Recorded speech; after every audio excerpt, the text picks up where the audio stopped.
اگر واکانیر والے میری جان بخشی کر دیں اور مجھے معاف کر دیں تو میں ایک بات تھوڑی سی تلخ کہنا چاہتا ہوں، اسی میں تو بدنام ہوا ہوں، لیکن کہوں گا کیونکہ آپ سے کوئی لالچ نہیں اور نہ ان ممبر پر بیٹھنے والوں سے کوئی لالچ ہے۔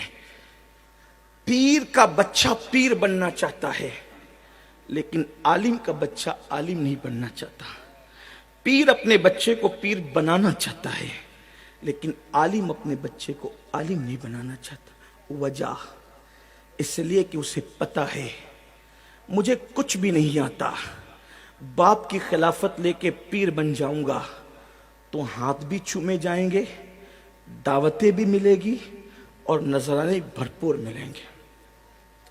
لیکن عالم کا بچہ عالم اس لیے نہیں بننا چاہتا اور عالم اپنے بچے کو عالم اس لیے نہیں بنانا چاہتا کہ امامت کر کے ان جاہل ترشٹیوں کی اتنی باتیں سنی ہے۔ ایک بیوی اپنے شوہر کی جتنی باتیں نہیں سنتی اس سے زیادہ جاہل ترشٹی امام کو باتیں سناتے ہیں۔ ایک بیوی اپنے شوہر سے جتنا نہیں ڈرتی اس سے زیادہ امام اپنے ترشٹیوں سے ڈرتا ہے، تو وہ سوچتا ہے کہ جب میں نے اتنا ظلم برداشت کیا تو میں اپنے بچوں کو اس ظلم کی آگ میں کیوں جھونکوں، اس لیے یہ معاملہ نہیں ہو رہا ہے۔ واللہ میں اللہ کی قسم کھا کے کہتا ہوں میں کسی پیر کا مخالف نہیں، اس لیے کہ میں کہیں ایک پیر رکھتا ہوں، ایک پیر سے تو مرید ہونے کا شرف حاصل ہے اور درجنوں پیر نے مجھے خلافت اپنے کرم سے دے رکھی ہے، اس لیے اتنے مشائخ رکھتا ہوں۔ پیروں کی بے ادبی کو میں گمراہی سمجھتا ہوں، سچے پیروں کی بے ادبی کو سوء خاتمہ کا میں ذریعہ سمجھتا ہوں، اس کا سبب سمجھتا ہوں۔ لیکن آپ سے پوچھتا ہوں اس کے قصوروار تم ہو، تم کہ تم نے ان جاہلوں کو جن کو کلمہ پڑھنا بھی نہیں آتا ان کے ہاتھ تو چومے، لیکن وہ علماء جو تمہاری بچے کے کان میں اذان سے لے کر تمہارے باپ کی نماز جنازہ تک پڑھاتے ہیں، تم ان کے ہاتھ نہیں چومتے، تم ان کو اوپر نہیں بٹھاتے، تم تو کہتے ہو یہ 2 کوڑی کا مولوی کیا جانے۔ لیکن جانتے ہو جس کو تم 2 کوڑی کا مولوی کہتے ہو اسی کو خدا اللہ والا کہتا ہے۔ آپ کیا سمجھتے ہو اللہ والا؟ آپ جس کو اللہ والا کہیں وہ اللہ والا نہیں ہو سکتا۔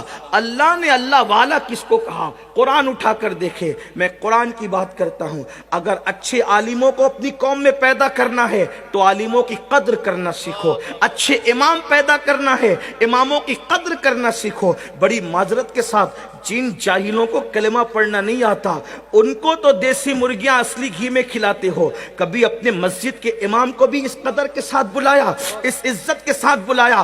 ہاں، ایک رات کے لیے گویوں کو اور چیخنے چلانے والے میری طرح لوگوں کو بلاتے ہو تو آپ مٹھی بھر بھر کے نظر پیش کرتے ہو۔ کبھی اپنے امام کو بھی اتنا دیا؟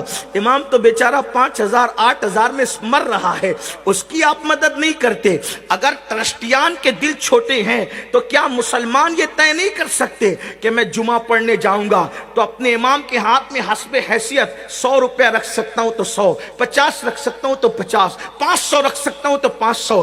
اگر ہر مقتدی امام کے ہاتھ میں جمعہ میں رکھیں تو جتنا اس کو مسجد سے ملتا ہے اس کو 10 گنا زیادہ اپنے مقتدیوں سے ملے گا، اور جب وہ خوشحال رہے گا تو وہ بھی چاہے گا کہ میں اپنے بچے کو اچھا امام بناؤں گا، اپنے بچے کو اچھا عالم بناؤں گا۔ لیکن میرے عزیز آپ ایسا نہیں کرتے تو ہمارے پاس اب اچھے عالم ختم ہو رہے ہیں، اچھے عالموں کا فقدان ہو رہا ہے۔ لوگ نہیں پڑھنا چاہتے، ماں باپ پڑھانا بھی نہیں چاہتے، مگر یاد رکھو علماء کی اگر تم عزت نہیں کرتے، میں یہ نہیں کہہ رہا ہوں کہ پیروں کی نہ کرو، میری بات کا غلط مفہوم نہ لینا، واللہ میں اپنے مشائخ کے پیر تک چومتا ہوں اور میں سمجھتا ہوں کہ اللہ نفل عبادتیں مجھے وہ مرتبہ نہیں دلاتی جو میرے مشائخ کا احترام مجھے مرتبہ دلاتے ہیں۔ میرا عقیدہ اور نظریہ یہ ہے